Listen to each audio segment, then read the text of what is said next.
Olá, eu sou o engenheiro Cristiano e nos próximos minutos eu vou te guiar em visitas produtivas para que você não seja um turista inconveniente na sua própria obra. Então, eu vou mostrar os 7 principais pontos de verificação e checagens para que você possa acompanhar de forma simples e eficiente pontos importantes da sua obra. Aí, lembrando que você mesmo pode fazer essas verificações ou contratar um profissional para te ajudar. Então vamos lá, o primeiro ponto a ser verificado são os afastamentos, tanto os afastamentos laterais quanto o afastamento frontal e de fundos. Esse, no meu ponto de vista, é o principal marco e a principal checagem que você deve fazer na obra, porque se tiver alguma bobeira, algum vacilo ali nessa marcação, você pode ter problema com a bits, com financiamento na hora de vender, você pode ter problema de qualidade mesmo, vai ficar muito próximo do vizinho, pode ter problema no próprio condomínio.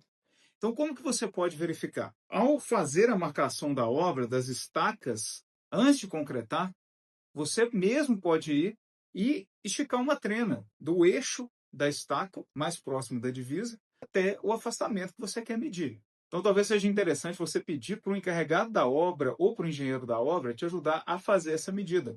Até porque se você pegar do eixo da estaca até a divisa, você tem que descontar ali a largura do pilar. Aí você vai ter certinho esse afastamento da divisa, ou afastamento frontal, afastamento do fundo. Então, esse é o primeiro e mais importante ponto a ser verificado. Aí, pegando carona nesse ponto, nesse mesmo momento, você pode medir o comprimento e a largura da sua casa. Então, pegando aí a primeira estaca e a última no comprimento, você consegue verificar se ela está com o comprimento certo. Por que isso é importante? Porque a sua casa pode ficar menor ou maior do que deveria. É óbvio que se os afastamentos estão corretos, naturalmente, há uma grande chance da sua casa estar nas dimensões corretas. Mas, para não correr um risco de futuramente ter que corrigir algo, eu penso que é muito simples e válido fazer essa verificação de comprimento e de largura da casa a partir das estacas da locação da sua obra. Um terceiro ponto é a medição da inclinação da rampa de veículos e também da rampa de entrada ou da escada de entrada da sua casa.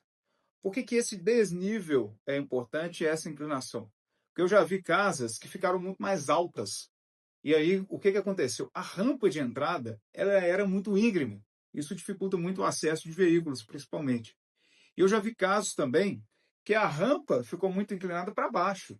E esse é um problema muito grave, porque corre-se o risco do carro bater na viga que dá acesso à casa. Então, você está descendo a rampa e corre o risco do carro bater ali o teto nessa viga, se ficar muito inclinado. Então, esse ponto é muito importante também verificar ou logo após a terraplanagem ou nesse mesmo momento da verificação antes da concretagem das estacas, onde você vai olhar os dois outros pontos que eu falei anteriormente e consegue verificar também esse desnível da sua casa em relação ao passeio.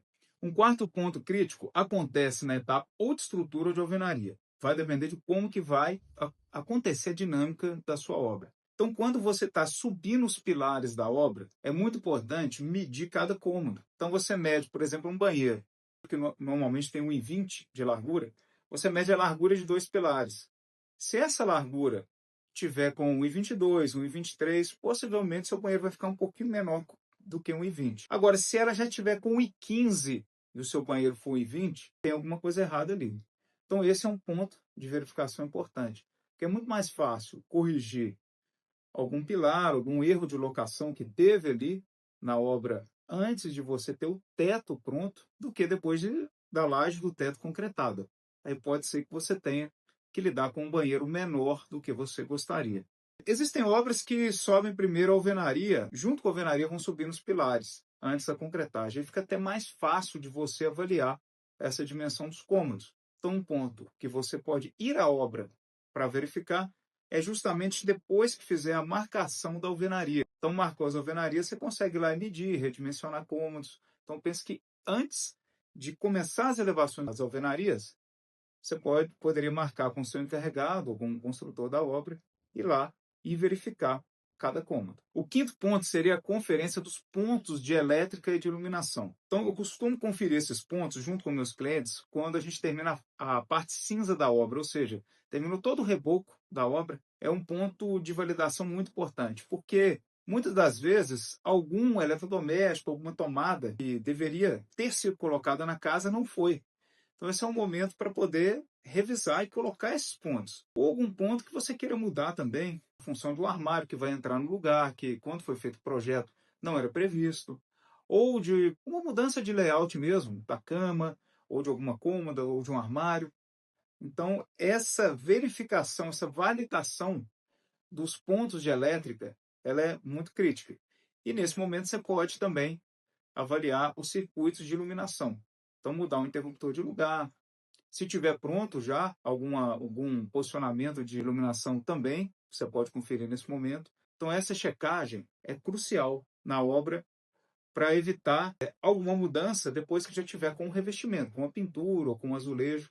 Então, esse ponto de verificação nesse exato momento do término da fase cinza também é bem válido. O sexto ponto, antes de fazer o contrapiso, é fundamental não perder o time de olhar os níveis da sua casa, os níveis e desníveis. Então, se você gosta da cozinha ligeiramente rebaixada em relação ao piso da cozinha, ligeiramente rebaixado em relação à sala, esse é um momento crítico, porque depois do contrapiso pronto, vai ter que quebrar ele. Tem pessoas que gostam da cozinha mais ou menos meio centímetro ou 1 centímetro mais baixa do que a sala. Agora, se o piso for direto, isso também tem que ser avisado na obra.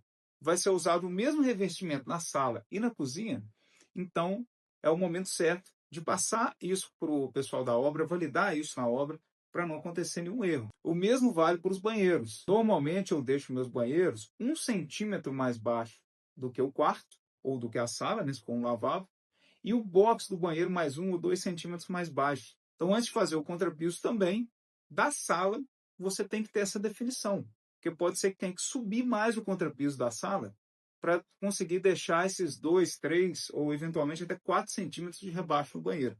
E para a área externa também, isso deve ser olhado com muito critério, porque para portas de giro, portas de abrir normais, vale a pena deixar uns 2 centímetros ou mais para a sua área externa. Se você tiver varanda, você pode trabalhar com um desnível menor para a parte externa e dar um caimento na varanda, para não correr risco da água entrar para dentro da sua casa. Agora, para portas de correr, o normal é deixar uns 2 centímetros abaixo da sala ou do ambiente interno. Então, a soleira fica uns 2 centímetros abaixo. E para a área externa, mais 2 centímetros. Então, com isso, a gente teria 4 centímetros de desnível da sua sala ou ambiente interno para o ambiente externo. E a soleira é onde a porta vai ser assentada, essa porta de correr. Então, a porta fica em cima da soleira, que é 2 centímetros mais baixo do que o ambiente interno, e o seu ambiente externo mais 2 centímetros abaixo da soleira. Isso garante que a água não vai entrar para dentro da sua casa. Por isso que esse ponto de validação de níveis é muito importante. Chegamos agora no último ponto que também é crucial, que é o ponto dos acabamentos. Eu gosto de, antes de definir, de validar tudo na obra dos acabamentos com a equipe, validar com o meu cliente. E aí você que está fazendo a sua casa, procure o pessoal da obra para validar os acabamentos. O que é legal? Fazer um mapa escrito mesmo à mão, uma planta baixa com um escrito de cada acabamento aonde que vai. Eu gosto de fazer isso num formato melhor e que não dê nenhuma margem de erro na obra. E algo também que você pode fazer é deixar uma peça de cada ambiente dentro do cômodo. Então, por exemplo, uma cerâmica do banheiro, um porcelanato do banheiro. Você tirar uma peça, pedir o pessoal para retirar e colocar dentro do banheiro. O piso da sala, mesma coisa, tira uma peça e coloca ali na sala.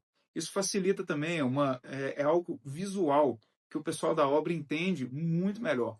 Mas um bom pedreiro e um bom encarregado conseguem entender essa planta com o descritivo de qual é o acabamento. Eu penso que esse ponto, você deve ir à obra e validar isso com o pessoal da obra, porque você garante que não vai ter nenhum problema, nenhum aborrecimento, né? E nenhuma quebradeira também, depois do material já assentado. E eu espero que esses 7 marcos possam servir como uma bússola para te guiar na obra rumo aos seus objetivos de prazo, custo e qualidade.